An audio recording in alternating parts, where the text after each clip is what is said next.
The Lunch Booster.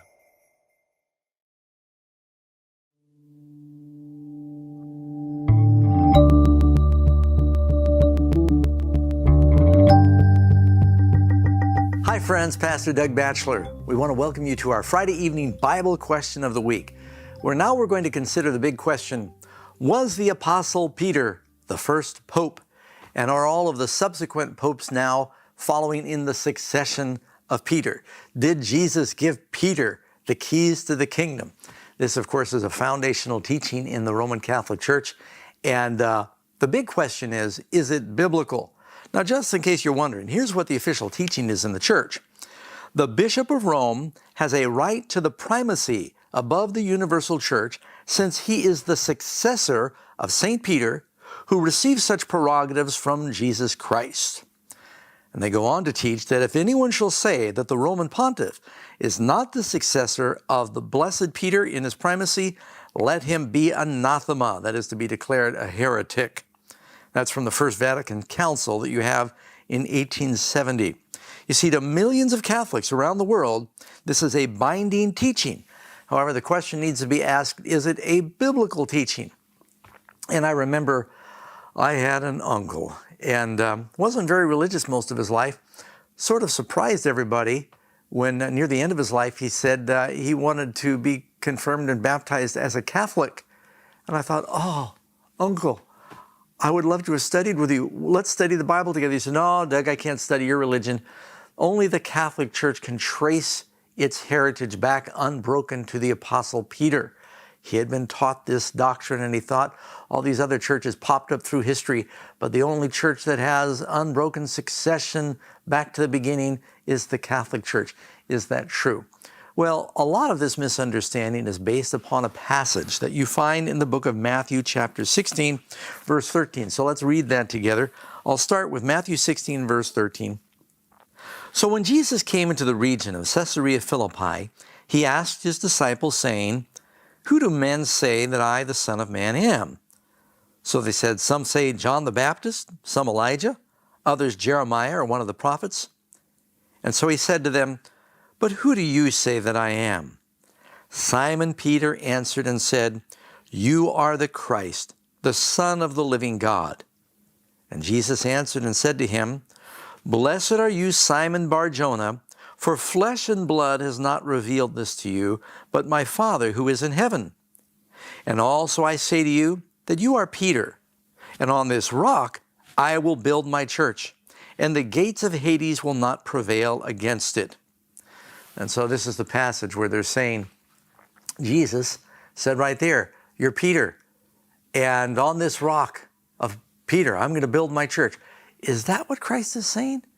Did Jesus really build his church on the Apostle Peter?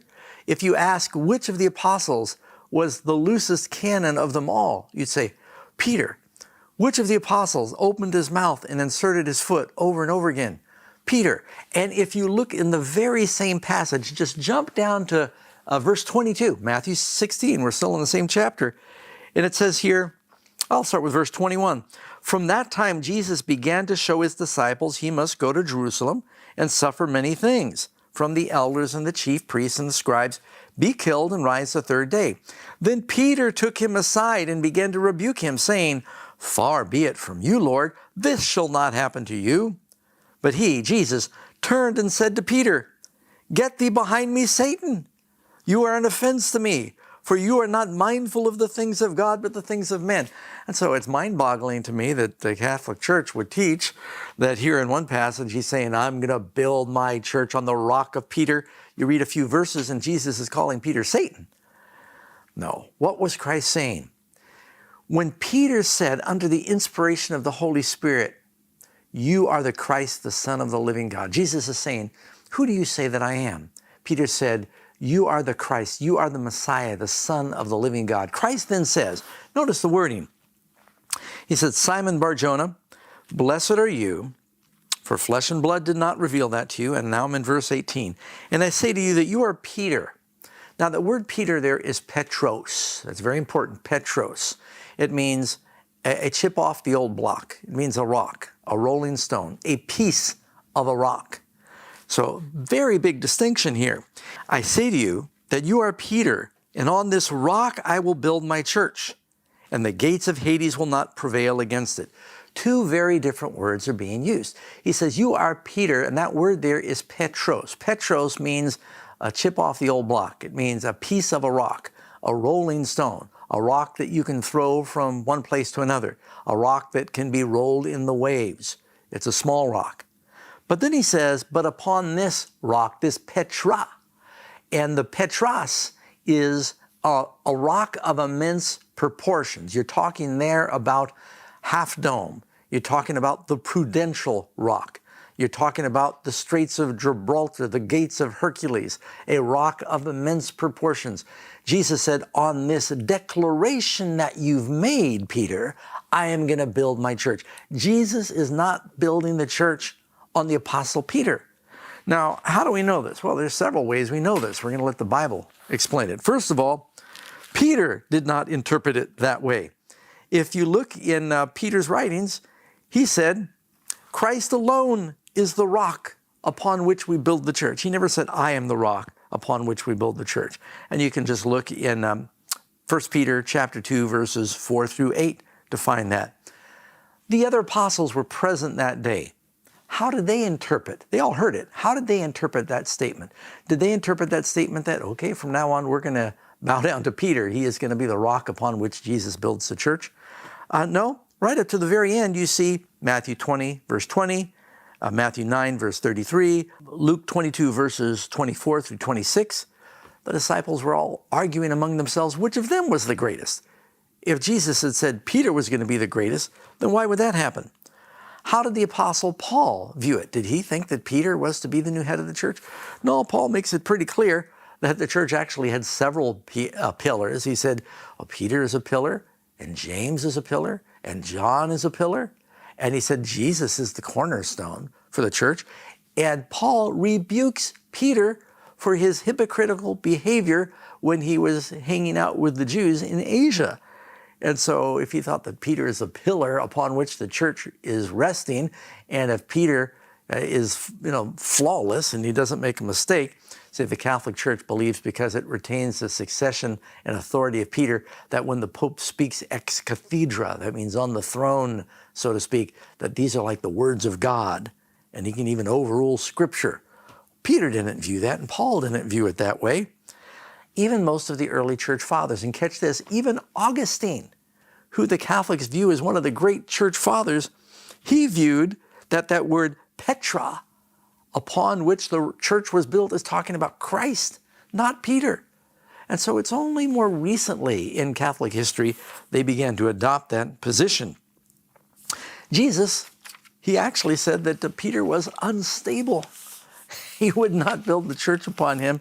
He said, Peter, your faith is on the verge of failing, but I prayed for you that you're converted and your faith does not fail. Did Jesus build his church on one of the apostles he said was not even thoroughly converted until after the crucifixion? And something else you should take into mind, that if the popes are the succession of the example of Peter, why don't they marry? Peter was married. You can read here in 1 Corinthians 9:5, do not we have a right to take along a believing wife, as do the other apostles, the brothers of the Lord, in Peter? Matthew 8, verse 14, now when Jesus had come into Peter's house, he saw his wife's mother lying sick. So how can the Pope say we're following the example of Peter? If you really want to know, if there was one of the early apostles that you would call the head of the church, it wasn't Peter, it was not John, it was not Matthew, it was not Paul. It was probably James, not James the brother of John, but James the brother of Jesus. Because you can read, look here, in Acts 12:17, and he, Peter, said, go tell these things to James and the brethren. James was often referred to as sort of the chairman of the board because of his age. He was Jesus' older brother. He was the patriarch in the church when it was still there in Jerusalem. Acts 15, verse 13. After they had been silent, James answered and said, men and brethren, listen to me. And you go to Acts 21, verse 18. On the following day, Paul went in with us to James, and the elders were present. So he's James and the elders. Galatians 2:9. And when James, Cephas, that was another term for Peter, and John, who seemed to be pillars, perceived the grace that had been given to me. Always mentions James first. Now, I don't think James is the one the church is built on. The Bible's pretty clear. The church is built on Jesus Christ. He is the foundation stone, not any man. Christ is the head of the church. In fact, the title of Pope was unknown to the Apostle Peter. It's a term that is been rarely applied as the official title until the late 11th century. Moreover, no early Christian taught that the primacy supposedly had been given to Peter and then transmitted to successors. Hence, the German scholar Martin Hengel, he concluded that there is no demonstrable historical and theological way to arrive at what later became papal primacy. Jesus unquestionably did build his church, his true congregation, upon himself. Just look at Ephesians chapter 2, verse 20. So if you want to understand these things, there's a little evolution of how this papal primacy developed. 55 through 64, the apostles and Peter, they write throughout the New Testament that the only foundation of the Christian congregation is Jesus. And Stephen, the Bishop of Rome, is one of the first ones who said that the bishops of Rome are the successor of Peter. But that was rejected by the other bishops during the same time. 296, now we're about 300 years after Christ. 304 is the first known inscription using the word Papa or Pope. That didn't even appear until nearly 300 years after Christ. So there is not an unbroken succession for the Catholic Church back to Jesus and the apostles. Then you start seeing Pope Gregory VII. He declares that the Pope is an exclusive title for the Bishop of Rome. Then by 1870, at the First Vatican Council, they declare the Roman Pontiff is the successor of the Blessed Peter. And part of this was to combat the growing Protestant movement. They were saying you don't have to be a Catholic to be connected with the original primitive church. Catholics were saying, no, no, no, we hold the keys to the kingdom. And so was Peter the first pope? Categorically, you can say no. According to history, according to their own teachings, according to the Bible, Peter is not the first pope. Neither is there a succession of popes from Peter on to the present day. It's not taught anywhere in the Bible. 1 Corinthians 3, verse 9 through 11, for we are God's fellow workers, you are God's field, you are God's building. According to the grace of God that has been given me as a wise master builder, I've laid the foundation and others build on it. But let each one take heed how he builds on it, for no other foundation can anyone lay than that which is laid, which is Jesus Christ. Christ is the Petros upon which the church is built. He is the Messiah that Peter, the Petros, talked about. And that's what Jesus was saying. Friends, if you'd like to understand more about this subject, we have a very good prime offer for you, a premium offer. It's our DVD called The Revelation, the Bride, the Beast, and Babylon. You watch this, there'll be no doubt in your mind about church history and who is the foundation for the church. Thank you for watching. Don't forget to subscribe to our YouTube channel and like us and link us, pass it on to your friends.